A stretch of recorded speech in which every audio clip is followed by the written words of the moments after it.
안녕하세요. 민법 연습이 제5회 수업 시작하도록 하겠습니다. 이번 주는 여러분들과 함께 임대차에 관련된 내용들 두 번째 파트 살펴보도록 하겠습니다. 지난 시간에는 임차권의 대항력과 임대차 보증금에 대해서 살펴봤다면요. 이번 시간에는 임차권의 양도와 전대차, 그리고 임대차 계약의 해지에 따른 법률 관계, 이런 내용들을 중심으로 살펴보도록 하겠습니다. 자, 그러면 하나씩 쟁점들 살펴보도록 하죠. 자, 첫 번째 임차권의 양도와 전대차입니다. 임차권의 양도는 이제 뭐 당연히 임차권을 양도할 수 있겠죠. 대항력 있는 임차권, 그러니까 임차권을 양도하는데 임차권 양도 자체가 그 임대인의 동의를 얻어야 되는 거죠. 그러니까 임차권 양도와 전대를 위해서는 임대인의 동의가 필요한데, 어쨌든 대항력 있는 임차권을 양수인이 전입신고 기간 내에 전입신고를 마치고 주택을 인도받아서 점유한다면은 그 임차인의 대항력과 우선 변제권이 유지가 된다라고 하는 겁니다. 그러니까 여러분들이 요거를 볼 때는 임대인의 동의가 있다는 걸 전제로 해서 봐야 되겠죠. 임대인의 동의가 있는 경우에, 그렇다면은 양수인이 전입신고 기간 내에 전입신고를 마치고 주택을 인도받았다면은, 그러면은 그 전 이제 대항력을 갖고 있던 임차인의 대항력과 우선 변제권이 유지가 된다라고 하는 내용입니다.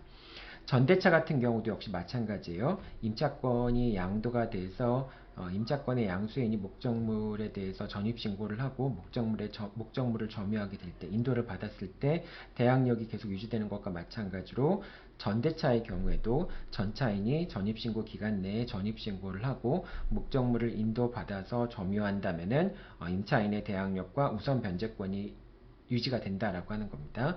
그리고 전차인 같은 경우에는 보증금 반환 청구권에 대해서, 그러니까 이제 이게 갑이 임대인이 되고요. 그 다음에 을이 임차인이 되고 병이 전차인이 되겠죠. 전차인이 되고 임차인이 될 테고요. 그 다음에 갑이 임대인이 될 텐데, 그러면 이제 병은 을에 대해서 임대차 보증금 반환 청구권을 갖겠죠. 전대차 계약에 따른 이제 전대차 보증금 반환 청구권을 갖고 있을 테고, 을은 갑에 대해서 임대차 보증금 반환 채권을 갖고 있겠죠. 그래서 전차인이 임차인에 대해서 갖고 있는 전대차 보증금 반환 채권을 피보존 권리로 해서, 을이 갑에 대해서 갖고 있는 임대차 보증금 반환 채권을 피대위 권리로 해서 채권자 대위권을 행사할 수 있고요. 그럼 당연히 임차인의 우선 변제권, 이 보증금에 대해서는 우선 변제권을 갖추고 있다면은 병도 채권자 대위권을 행사하면서 임대차 보증금 반환 채권을 우선 변제 받을 수 있겠죠.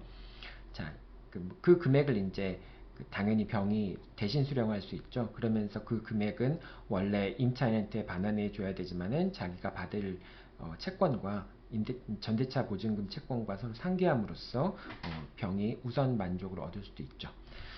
자, 이렇게 이제 전대차나 임대차의 양도의 경우에 전차인이 또는 임차권 양수인이 목적물을 인도받아서 전입신고 기간 내에 전입신고를 마치게 되면은 원래 임차인이 갖고 있던 대항력과 우선 변제권의 효력이 그대로 이전이 된다라고 하는 겁니다. 자, 그런데 이제 이것이 성립이 되기 위해서는 이제 임차권의 양도와 또는 전대차 계약을 체결하기 위해서는 임대인의 동의가 필요하겠죠. 그래서 임대인의 동의를 얻지 않으면은 그 임차권의 양수인과 전차인 같은 경우에는 임대인에게 임차권을 주장할 수 없게 됩니다. 그런데 이제 그 임차권 양도를 임대인의 동의가 없던 경우에 이제 그 임차권의 양도나 전대를 다 무효로 만들어 버리면은 임차권의 양수인이나 전차인의 지위가 약간 좀 이제 그 임차권 보호라는, 임차인 보호라는 관점에서는 바람직하지 않은 측면이 있죠. 그래서 판례가 발전시킨 법리가 이제 배신적 행위가 아닌 경우, 이게 배신행위 이론이 적용이 됩니다. 그래서 임차권을 양도했거나 또는 전대차 계약을 체결한 것이 임대인에 대한 관계에서 임차권을 갑이 이제 이 병이 임차권의 양수인일 수도 있고요. 임차권 양수인일 수도 있고 또는 이제 전차인일 수도 있겠죠. 이 전차인인 경우에 원칙적으로 병은 갑의 임대인의 동의를 받지 못하면은 임차권이나 전차권을 갑한테 주장할 수 없지만 그 임차권을 양도했거나 전대차 계약을 체결한 것이 임대인에 대한 관계에서 배신행위가 아니다.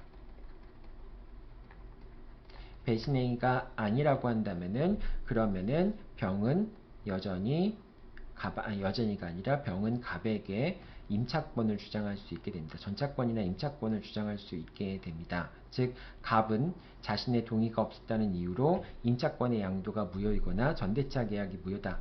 전차권이나 그 임차권 양수를 양도를 자기한테 주장할 수 없다라는 주장을 못한다는 거죠. 자, 그 배신행위가 아니라고 하는 점은 누가 입증을 해야 되냐? 배신행위가 아니라고 하는 점은 임차권 양도가 유효하다 또는 전대차 계약이 유효하다라고 하는 걸 주장하는 사람이 입증해야 되겠죠. 그러니까 뭐 병이나 또는 뭐 경우에 따라서는 을이 될 수도 있겠죠. 소송의 당사자가 되는 을이나 병이 임차권의 양도와 전대차가 유효하다라고 하는 걸 주장하는 사람이 배신행위가 아니다라고 하는 점을 주장해야 되겠죠.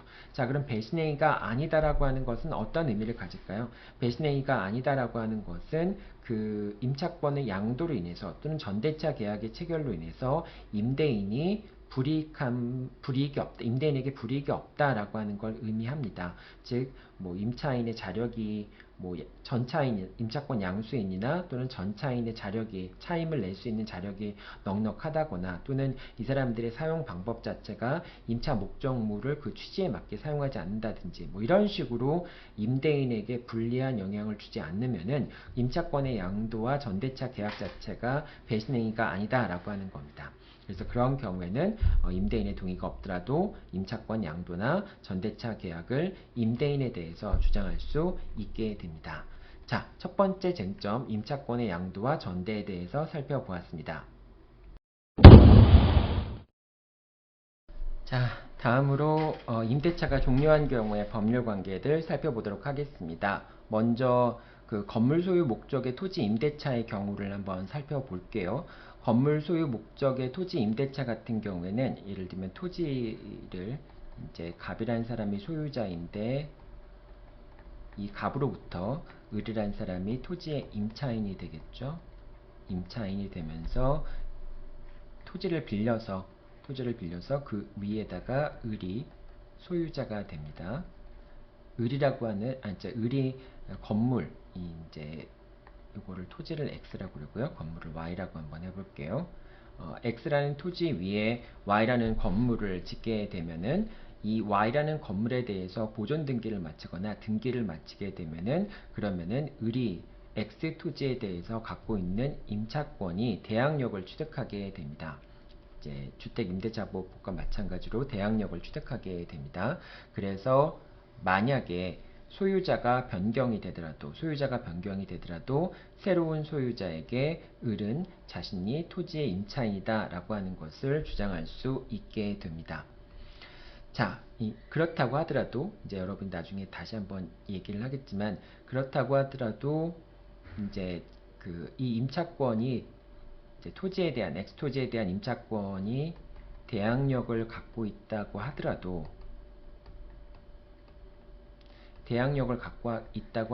이 임차권이라는 권리는 본질적으로 채권일 수밖에 없죠. 이 채권이라는 권리가 물권화되는 차원에 있긴 하지만은 대항력이라는 걸 취득하기 때문에 물권화되긴 하지만은 여전히 임차권이라고 하는 것의 기본적인 속성은 채권일 수밖에 없습니다. 그렇기 때문에 이 임차권이라고 하는 것은 채권은 뭐 양도성이 있지만은 이 임차권처럼 인적 성격이 강한 그런 결합이 강한 임차권 같은 경우에는 임대인의 동의가 있어야 하겠죠. 자, 그런데 이 대항력이 있다고 해서 임차권이 대항력이 있다고 해서 물권과 비슷하다고 생각할 수 있기 때문에 그러면은 대항력인 임차권은 마음대로 양도할 수 있는 것 아니냐라고 생각할 수 있는데 그렇지 않습니다. 임차권이 대항력이 있더라도 그 임차권을 양도하기 위해서는 임대인의 동의가 필요합니다. 그리고 임차권의 양도, 토지 임차권의 양도는 그냥 임차권을 양도하는 방법으로 되지만은 보통 이런 경우에 토지 위에 있는 Y 건물의 소유권은 이제 Y 건물에 대한 소유권과 그 다음에 X 토지에 대한 임차권이 이렇게 있는데요. 이 X 토지에 대한 임차권은 Y 건물의 소유권을 위한 종된 권리라고 얘기를 합니다. 종된 권리라고 얘기합니다. 그래서 소유권이 넘어가게 되면은 임차권도 X에 대한 임차권도 종된 권리로서 함께 넘어가게 되죠. 그런데 함께 넘어가게 되지만은 소유권을 쫓아서 종된 권리인 임차권이 넘어가게 되지만은 임차권의 양도는 임대인의 동의가 있어야 되기 때문에 이 종된 권리로서 넘어간다고 할지라도 양수인이 임대인에게 X토지에 대한 임차권을 주장하기 위해서는 이제 임대인의 동의가 있어야 된다라고 하는 점을 여러분들이 같이 기억해 둬야 되겠죠. 뒤 부분에 다시 한번 나오긴 할 텐데 어쨌든 대항력 부분과 같이 연결시켜서 여러분들한테 설명을 하는 겁니다. 그러니까 대항력을 취득했다라고 하는 것 자체가 물권처럼 마음대로 양도할 수 있는 걸 의미하는 건 아니다라고 하는 점을 여러분들이 알고 있어야 된다는 것이죠. 자, 그 다음 두 번째입니다. 이제 임대차가 종료하게 되면은 이제 건물이 철거될 수밖에 없잖아요. 그럼 철거되면은 또 그 건물 자체의 철거가 사회 경제적인 낭비가 될 수밖에 없겠죠. 그래서 건물이 존속하는 경우에는 임대차가 종료했음에도 불구하고 건물이 존속하는 경우에는 임차인은 임대인에게 갱신을 요구할 수 있게 됩니다. 임차인이 임대인에게 갱신을 요구했는데도 불구하고 임대인이 갱신을 해주지 않으면은 임대인이 갱신을 하지 않으면은 그때는 임차인이 임대인에게 매수청권, 지상물 매수청권, 이게 건물이라고 한다면은 건물에 대한 매수를 청구할 수 있게 됩니다. 임차인이 임대인에 대해서 건물 매수청권을 행사하게 되면은 바로 이건 형성권이기 때문에 청구권이 아니라 형성권이기 때문에 매매 계약이 성립하게 됩니다. 자, 이렇게 돼서 이제 결국은 뭐 철거를 청구하는 게 의미가 없게 되죠. 자, 그런데 몇 가지 이제 그 임차인이 매수청권 행사할 수 있는 것과 관련해서 몇 가지 설명을 좀 덧붙여야 될 텐데요. 첫 번째, 임대인이 해지 통고를 한 경우에는 갱신하지 않겠다라고 하는 걸 표시한 거잖아요. 예를 들면 이제 기간의 약정이 없는 임대차 같은 경우에는 그것이 이제 기간의 약정이 없으니까 임대인이 해지 통고를 하게 되면은 이제 임차권이 소멸하게 됩니다.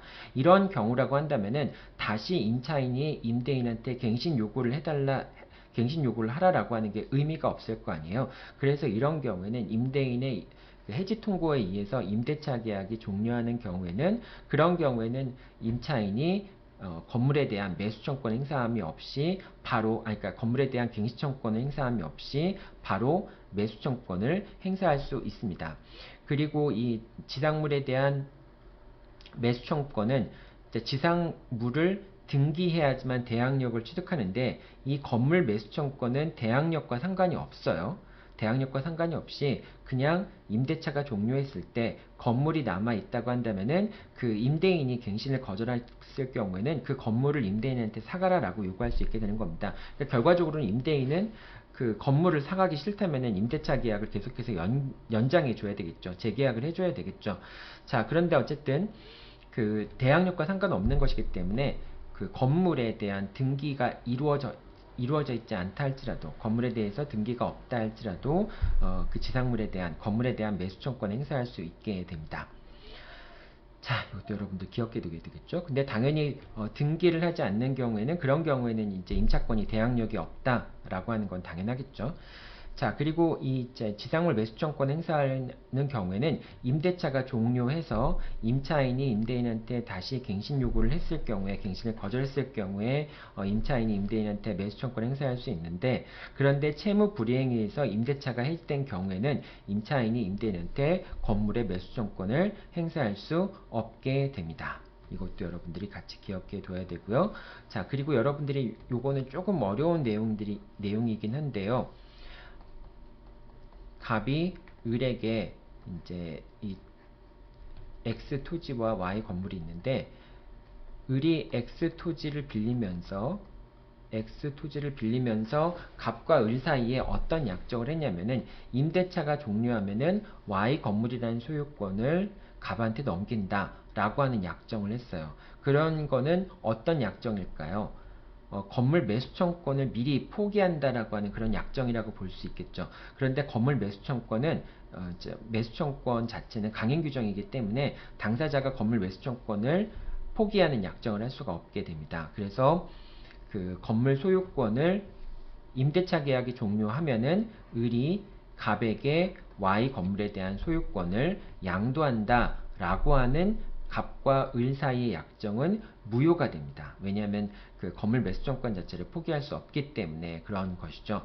자, 그런데 만약에 갑과 을 사이에 약정을 했는데 채무 불이행에 의해서 그러니까 차임 면체가 되겠죠. 차임 면체에 의해서 임대차 계약이 종료하는 경우에는 을이 갑에게 Y 건물에 대한 소유권을 양도한다 라고 하는 약정을 했을 경우, 자, 그 약정은 무효일까요? 아닐까요? Y 건물의 양도 약정. 임대차 계약이 차임 면체에 의해서 해지되는 경우에, 그런 경우에 을은 갑에게 Y 건물의 소유권을 양도한다 라고 하는 그런 합의는 유효할까요? 무효일까요?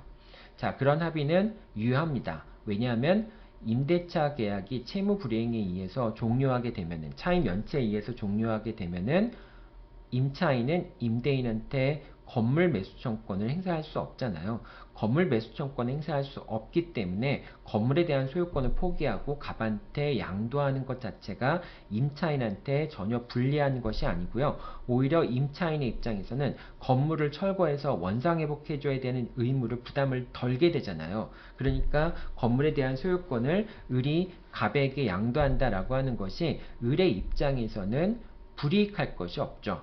자, 그렇기 때문에 채무 불이행에 의해서 임대차 계약이 해지되는 경우에 을이 갑에게 Y 건물에 대한 소유권을 양도하기로 하는 약정은 그 자체는 임차인한테 불리한 것이 아니기 때문에 이제 보통 이렇게 그 건물 매수청구권 같은 경우에는 편면적 강행 규정이라고 하죠. 그래서 임차인한테 불리한 경우에는 효력이 없다라고 하는데, 채무 불이행에 의해서 해지되는 경우에는 건물을 양도한다라고 하는 방식으로 건물 매수청구권을 포기한다라고 하는 약정은, 그거는 임차인한테 전혀 불이익하지 않기 때문에 그러한 약정 자체는 유효하다라고 볼 수 있습니다.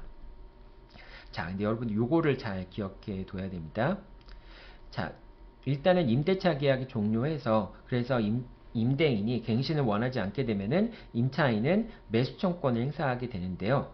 이제 그 갱신을 요구하지 않아서 매수청구를 행사하게 되는데, 근데 만약에 이제 갑이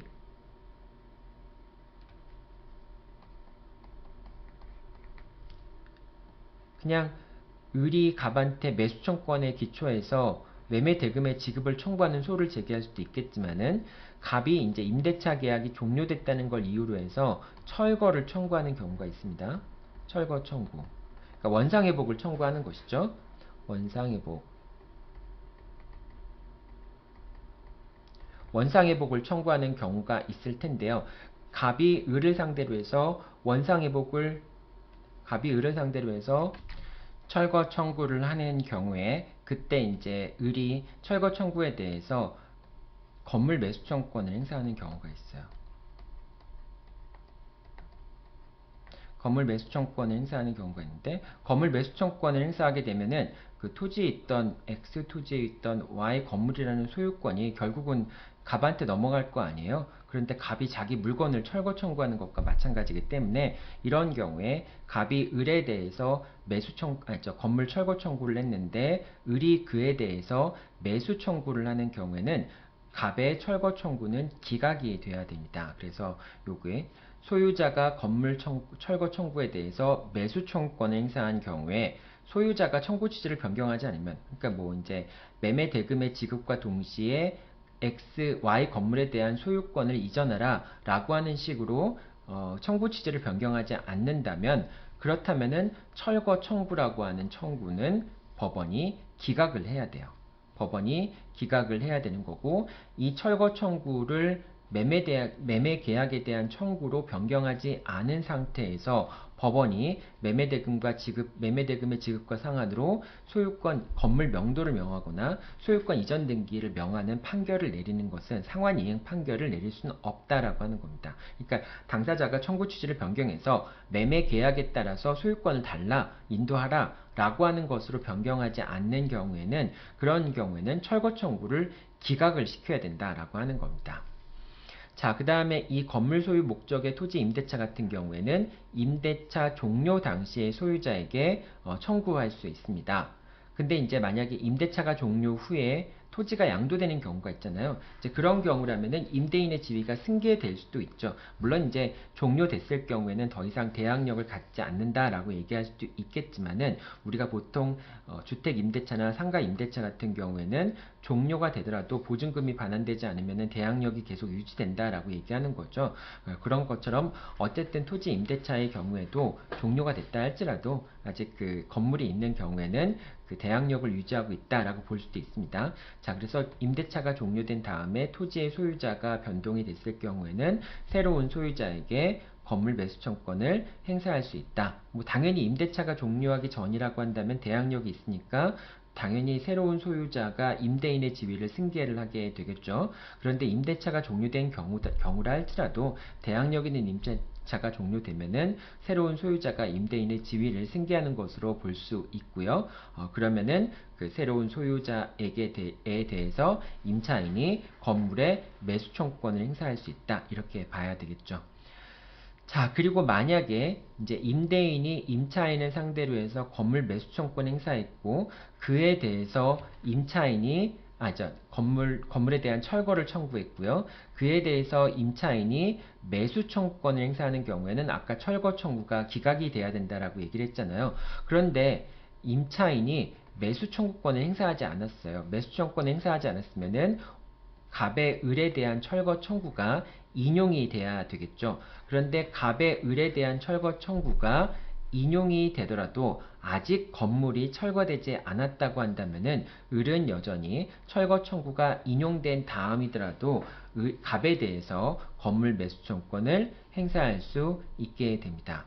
자, 이 건물 소유 목적의 토지 임차권 문제는 객관식 문제라든지 사례 문제로 종종 출제되기도 하죠. 그래서 여러분들이 특히 이제 건물 매수권과 관련된 부분들, 채무 불이행의 경우에는 건물 매수청권 행사할 수 없다는 내용들, 이런 내용들을 알고 있으면 되겠습니다. 자, 다른 내용도 같이 이 내용도 보도록 하죠.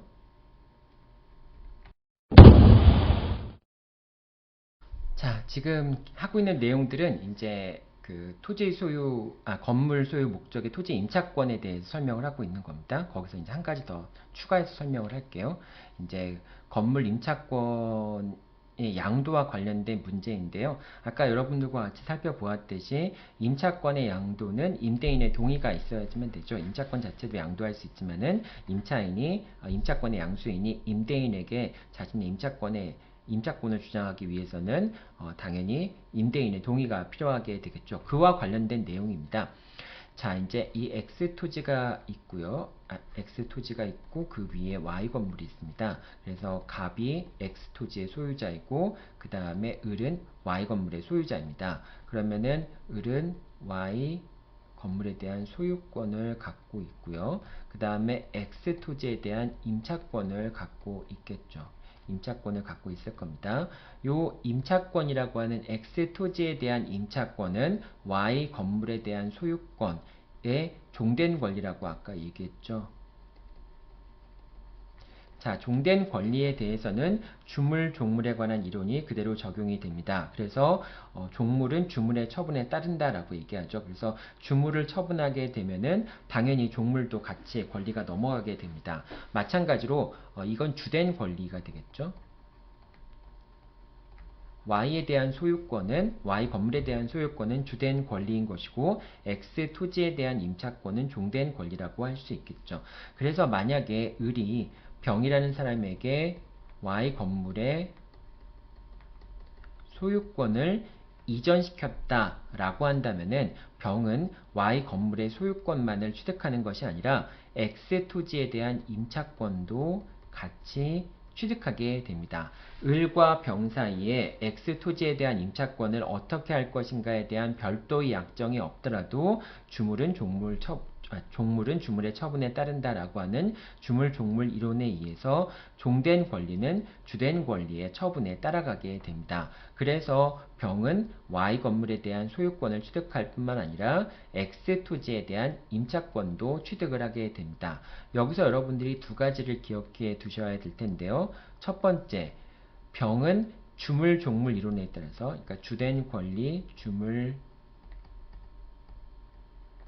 종물 이론에 따라서 병이 X 토지에 대한 임차권을 취득한다 라고 하는 점도 기억해야 되고요. 두 번째, 임차권의 양도를 위해서는 갑의 동의가 필요하다.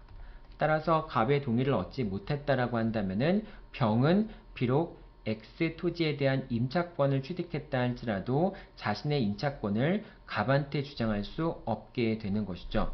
자, 그런데 갑의 동의가 없더라도 배신행위, 갑의 동의가 없더라도 그 임차권의 양도가 임대인에 대한 관계에서 배신행위에 해당하지 않는다면 갑의 동의가 없더라도 병은 적법하게 X 토지의 임차권을 양수받았음을 주장할 수 있게 되는 것이죠.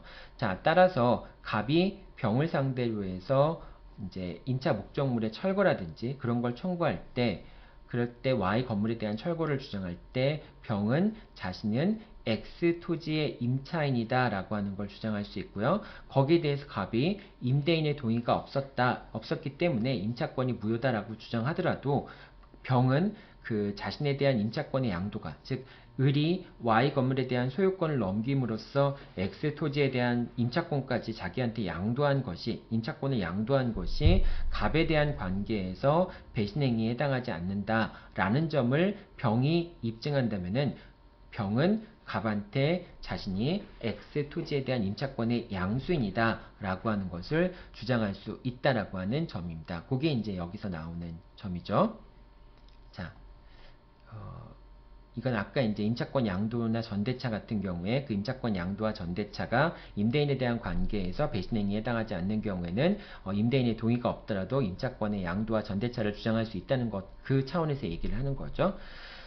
자, 여기까지가 이제 우리가 아까 처음부터 살펴본 내용들은 이제 그 건물 소유 목적의 토지 임대차의 경우에 대한 내용이었습니다. 그 중에서 특히 이제 그 지상물 매수 청구권, 이제 임대차가 종료했음에도 불구하고 임대인이 갱신해주지 않으면은 그러면은 이제 임차인이 지상물을 매수 청구할 수 있다는 것과, 그 다음에 그 임차권이라고 하는 것은 이제 건물 소유권의 종된 권리이기 때문에 건물에 대한 소유권이 넘어가게 되면은 그러면 토지 임차권도 넘어가게 되고요. 다만 그 임대인의 동의가 필요한데 임대인의 동의가 없다 할지라도 그 임차권의 양도행위가 임대인에 대한 관계에서 배신행위가 아니라고 한다면은 임대인의 동의가 없더라도 임차권의 양도가 유효하다라고 하는 주장을 할 수 있다라고 하는 점이 되겠죠.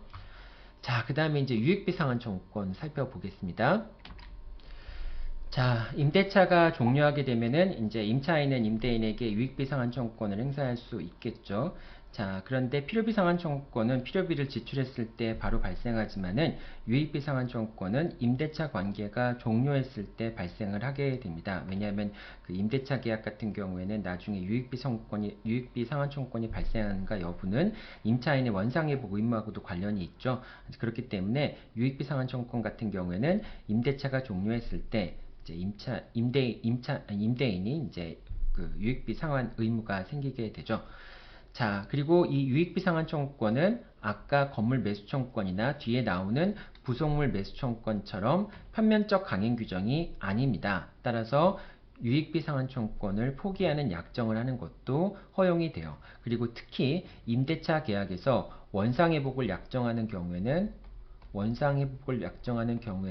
임차인이 임차 목적물의 가치를 증가시켰다라는 것만 가지고는 유익비 상환청권 행사할 수 없게 됩니다. 왜냐하면 목적물의 가치를 증가시켰더라도 그걸 다 떼서 가져가서 원상회복을 해야 된다라고 한다면은 남아있는 것이 없겠죠. 자, 그렇기 때문에 임대인과 임차인 사이에 원상회복에 대한 약속이 있게 되면은, 약정이 있게 되면은 그것은 유익비 상환청권을 포기한 것으로 볼 수가 있게 됩니다.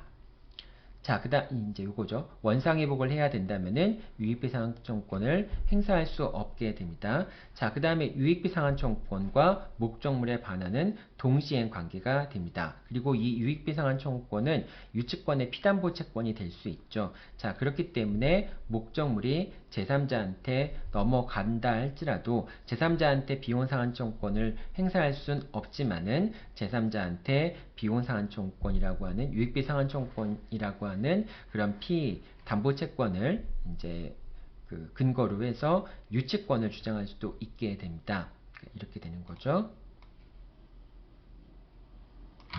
여기서 이제 갑이 임대인이고요. 그 다음에 이제 을이 임차인이고, 임차인이 유익비를 지출했어요.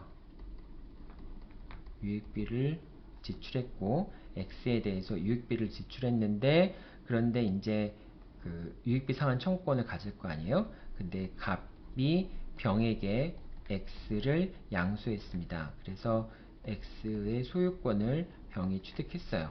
자, 이렇게 되는 경우에 유익비 상환 청구권은 갑에 대해서만 행사할 수 있고요. 그리고 병에 대해서 행사할 수 없죠. 하지만 병이 을에게 목적물의 반환을 청구하는 경우에, 임대차가 종료한 다음에 목적물의 반환을 청구하는 경우에 갑은 그에 대해서, 갑이 이제 병이 반환을 청구하는 경우에 그에 대해서 을은 어떤 항변을 할 수 있냐?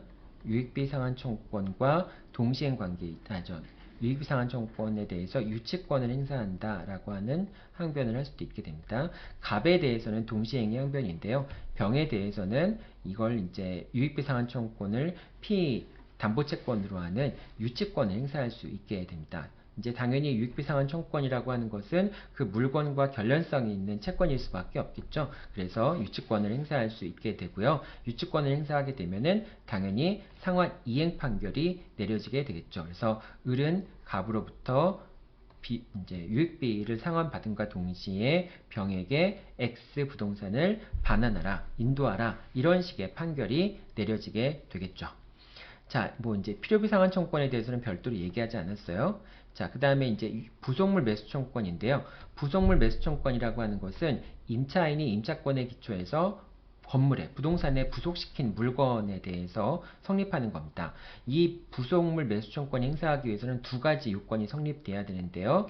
사용의 편익을 위해서 임차인이 부속시켜야 되고요. 그리고 그 물건을 부속시키기 위해서는 임대인의 동의를 얻거나 또는 임대인으로부터 매수한 건물을 부속시킨 경우에 매수청권이 인정이 됩니다. 자, 근데 부속을 시켰는데 이제 여러분들 부속이라는 말은 부합의 경우에도 사용이 되기도 하고요. 또는 종물과 주물의 경우에도 부속이라는 말을 사용하기도 하죠. 자, 그런데 강한 부합의 경우에는 이걸 떼어낼 수가 없기 때문에 그냥 부합돼 버리기 때문에 이것은 매수청권의 객체가 될 수 없어요. 매수청권의 객체가 되려면은 독립된 물건이어야 하겠죠. 그런데 강한 부합의 경우에는 임차인이 부속시켰다 할지라도 그건 부합이 돼버리기 때문에 그 경우에는 유익비 상환 청구권이 이제 그 강한 부합의 경우에는 유익비 상환 청구권에 문제가 발생하는 것이지 부속물 매수 청구권에 문제가 발생하는 건 아니라고 하는 겁니다. 자, 편면적 강행 규정이고 그 다음에 강한 부합의 경우에는 부속물 매수 청구권이 인정되지 않고 유익비 상환 청구권이 인정된다라고 하는 걸 여러분들이 기억해 둬야 되고요. 그 다음에 그 토지 임대차, 건물 소유 목적의 토지 임대차의 경우에도 임대차 계약이 채무 차의 면체에 의해서 해지되는 경우에는 건물 매수 청구권 행사할 수 없었듯이 부속물 매수 청구권의 경우에도 임차인의 차의 면체를 이유로 해서 채무 불이행을 이유로 해서 임대차 계약이 해지되는 경우에는 그런 경우에는 임차인이 임대인에게 부속물 매수 청구권을 행사할 수 없게 됩니다. 그리고 이 부속물 매수 청구권이라는 것도 법원이 좀 제한적으로 이해하고 있는데요. 이제 부속물 중에서도 그 건물의 객관적인 가치를 증가시키는 것이 아니라 임차인의 영업과 같은 특수한 목적을 위해서 부속시킨 물건 같은 경우에는 그런 경우에는 부속물 매수 청구권이 인정되지 않는다라고 얘기를 합니다. 그래서 식당 영업을 위해서 부속시킨 물건들, 무슨 뭐 이제 그 밖에 테이블을 놓기 위해서 설치되어 있는 그런 구조물 같은 거, 그런 것들은 건물 자체의 가치를 증가시키는 것이 아니라 영업 목적을 위해서 설치해 놓은 것이라고 한다면은 그 경우에는 부속물 매수청권을 인정할 수가 없다라고 하는 겁니다. 물론 이제 이거는 상가 점포 임대차, 상가 건물 임대차의 경우에 주로 이런 문제가 발생을 해요.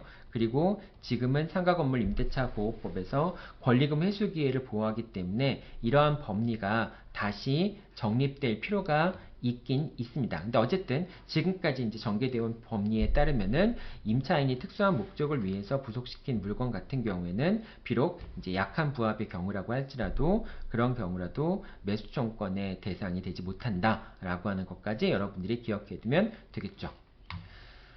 자, 그 다음에 이어서 계속 할게요. 타인 소유물의 임대차, 타인 소유물의 임대차, 이거 한번 보죠. 갑이 임차 임대인이고요. 그리고 을이 임차인입니다. 자, 그런데 X 부동산에 대해서 갑과 을이 임대차 계약을 체결했어요. 그런데 이 갑이라는 물건의 소유자가 병이라는 사람이 소유자였다는 게 밝혀졌어요. 자, 이런 경우에 임대인은 X에 대한 소유자가 아닌 경우에 어떻게 법리가 이제 그 갑과 을 사이의 법률 관계가 정리가 되느냐라고 하는 거. 당연히 병이 소유자라면 병은 을한테 X 부동산에 반환을 청구할 수 있겠죠. 왜냐하면 소유권에 기초해서 반환 청구권을 행사할 수 있을 테니까요. 자, 그런데 지금은 이제 갑과 을 사이에 어떻게 정리가 되는가라는 걸 한번 볼게요. 자, 첫 번째 여러분들이 꼭 기억해 두어야 될 것은 임대차 계약 같은 경우에는 소유권이 없다 할지라도 임대차 계약을 체결할 수 있죠. 다만 소유자한테 임차권을 주장하지 못할 뿐이지 임대인과 임차인 사이에서는 임대차 계약이 유효하게 존속하게 되죠. 따라서 임대인이 소유권을 상실하거나 소유자가 아님이 밝혀졌더라도 소유권을 제3자한테 넘겼거나 대항력이 없는 경우를 얘기하는 거겠죠. 소유권을 제3자한테 넘겼거나 또는 자기가 X의 물건에 대한 소유자인 줄 알고 을과 임대차 계약을 체결했는데 나중에 진정한 소유자가 등기를 다 말소해버린 경우가 있을 수 있겠죠. 이렇게 이제 뭐 병 1, 병 2, 병 3, 그 다음에 갑으로 소유권 이전 등기가 있었는데 병 2의 등기가 위조가 돼가지고 그래서 병의 등기, 병 2의 등기, 병 3의 등기, 갑의 등기가 다 말소됨으로써 결과적으로 갑이 소유자가 아닌 경우, 나중에 소유자가 아닌 밝혀진 경우도 있을 수 있겠죠. 타인 권리 매매가 되는 것처럼 그렇게 되는 경우가 있을 수 있겠죠. 자, 이러한 경우에는 임대차 계약 자체가 무효가 되는 건 아닙니다. 그러니까 소유자가 임대인이 소유권이 없다는 점이 밝혀졌거나 또는 소유권을 상실했다고 해서 임대차 계약 자체가 바로 효력을 상실하는 건 아니고요. 언제 효력을 상실하느냐?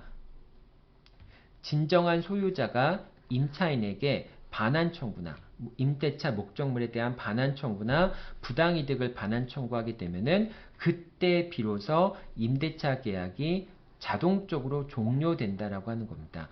그러니까 진정한 소유자가 갑한테 반환 청구를 하거나 또는 부당이득 반환 청구를 했을 경우에 그때 갑과 을 사이에 임대차 계약이 종료되는 겁니다. 여러분들이 꼭 기억해 둬야 될 것은 해지할 수 있는 게 아니에요. 해지가 아니라 당연히 종료된다라고 하는 겁니다. 그러니까 갑은 이제 을이 별도의 의사표시를 하지 않더라도 진정한 소유자인 병이 을에게 목적물의 반환이나 부당이득 반환을 청구하게 되는 순간에 임대차 계약은 종료하게 된다라고 하는 겁니다. 자, 이거 일단 지우고요. 자, 그래서 그 소유자 아님이 밝혀졌다고 해서 임대차 계약이 뭐 무효가 효력을 상실하는 건 아니고요. 여전히 유효하게 존재하게 됩니다.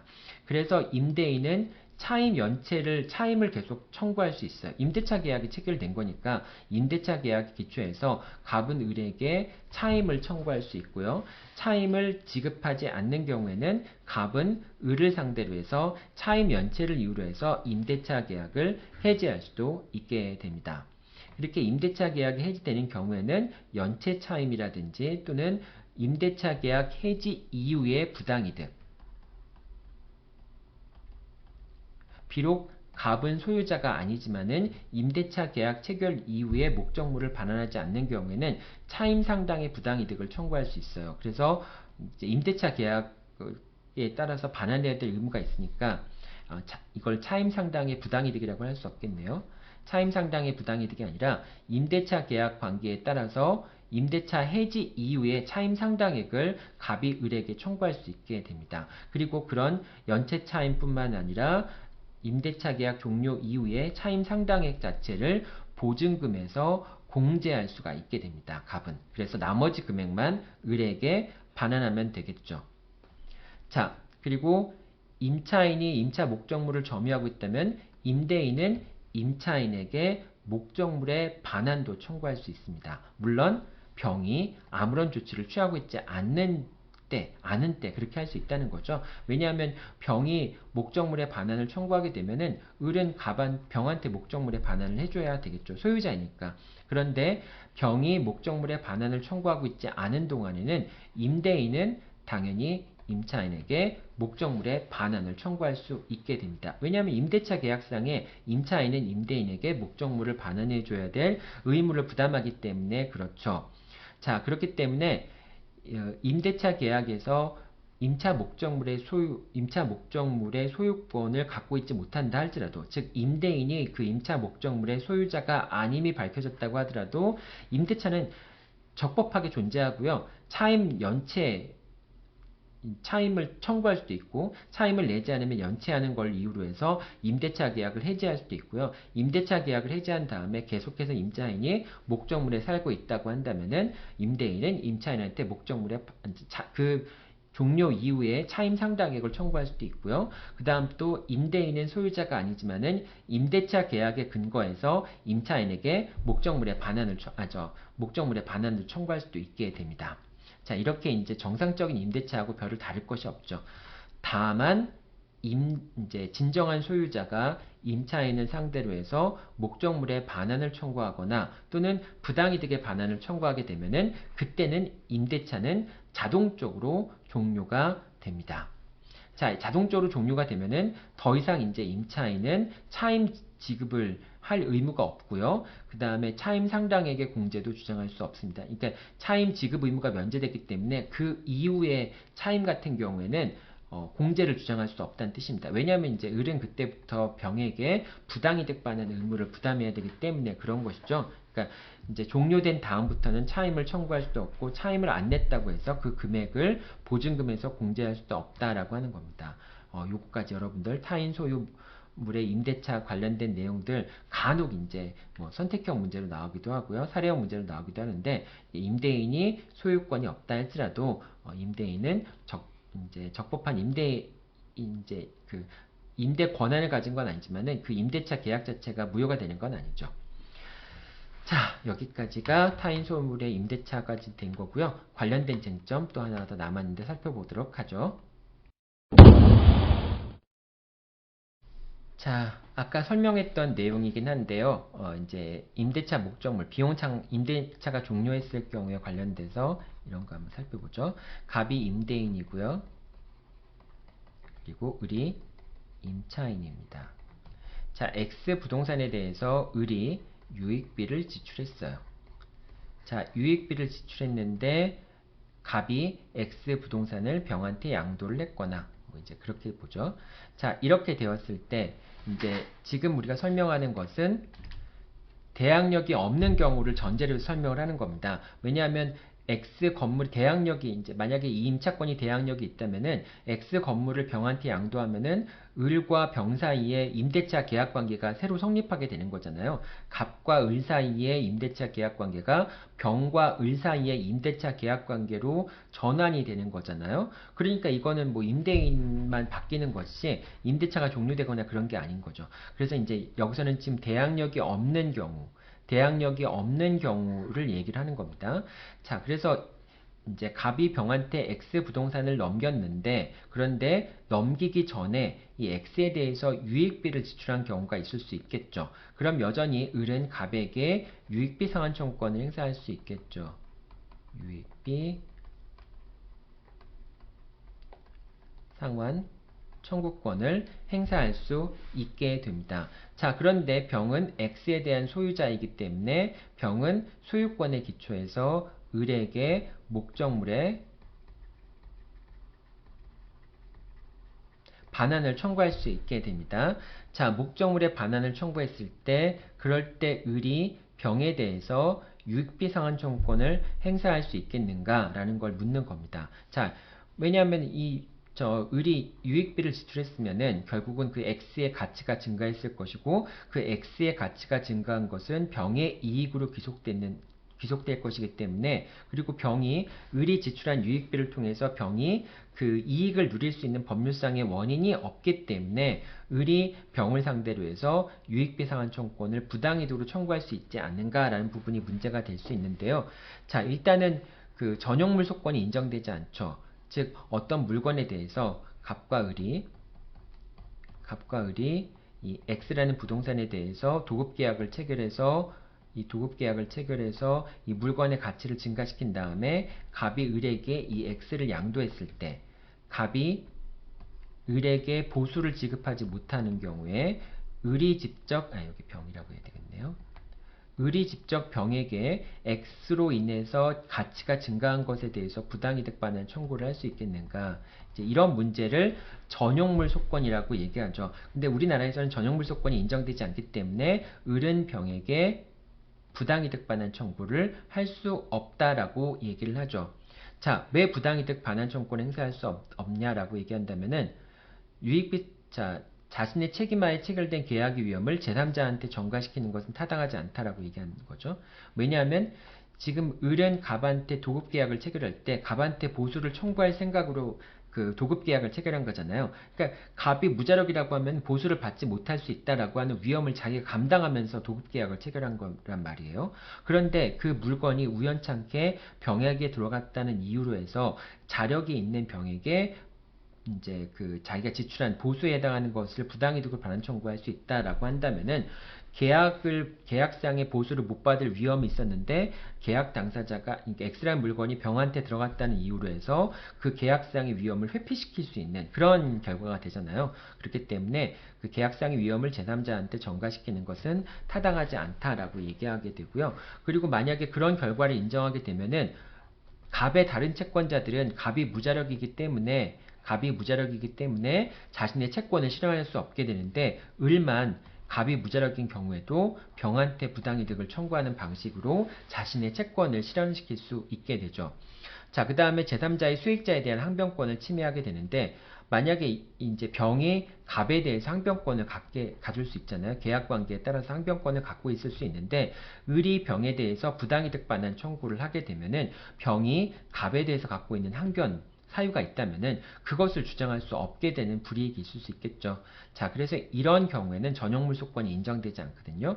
마찬가지입니다. 비록 을이 지출한 비용이 병의 이익으로 돌아갔다 할지라도 을은 병에게 부당이득 반환을 청구할 수 없다라고 얘기하고요. 그 부당이득 반환을 청구할 수 없는 이유가 전용물 소권이 인정되지 않는 것과 동일한 그 논거가 됩니다. 그래서 을이 갑으로부터 유익비를 상환 청구를 받을 수 없다는 위험을 병한테 제3자한테 전가시키는 건 안 되고요. 그 다음에 유익비 상환 청구권자라고 하는 을을 다른 갑의 채권자보다 더 우대할 필요가 없고요. 그 다음에 병과 갑 사이에 그 비용 증가된 부분에 대해서 당사자의 약정이 있었을 텐데 그런 병의 항변 사유를 무의미하게 만들 수 있기 때문에 을은 병에 대해서 유익비에 해당하는 것을 부당이득으로 반환 청구할 수 없다라고 하는 겁니다. 자, 그리고 당연히 갑에 대해서만 유익비 상환 청구권을 행사할 수 있게 되겠죠. 다만 을은 병에게 유익비 상환 청구권을 행사할 수는 없지만은 이 유익비 상환 청구권이라고 하는 것은 목적물에서 발생한 채권이라고 볼 수 있기 때문에 결련 관계가 있는 채권이고요. 따라서 이 유익비 상환 청구권은 유치권의 피담보 채권이 될 수 있죠. 자, 그렇기 때문에 을은 갑에 대해서 행사할 수 있는 유익비 상환 청구권을 피담보채권으로 해서 유치권을 행사할 수 있고 그 유치권을 병에게 주장할 수 있습니다. 따라서 병은 갑이 을에게 유익비를 상환해 주기 전까지는 병은 을에게 목적물의 반환을 청구할 수 없게 되죠. 결과적으로 병이 목적물의 반환을 청구하게 되면은 상환 이행 판결이 내려지게 됩니다. 자, 오늘은 내용이 약간 좀 간단했죠. 여러분들과 함께 임대차가 종료했을 경우, 그 다음에 이제 제3자에 대한 임대 목적물의 소유권이 제3자한테 있는 경우가 어떻게 처리되는지 그런 내용들을 살펴봤고요. 특히 또 이제 앞에 부분에서는 토지 임대차, 건물 소유 목적의 토지 임대차에 대해서도 살펴보았습니다. 자, 여러분들 연휴 기간인데요. 연휴 기간이니까 좀 잘 쉬기도 하고 또 틈날 때 이제 시험 해당 분야 또 공부도 하고 시험도 실시하기 바랍니다. 자, 다음 주 화요일 날 여러분들과 함께 줌 수업에서 만나도록 하겠습니다. 네, 여러분들 수고했습니다.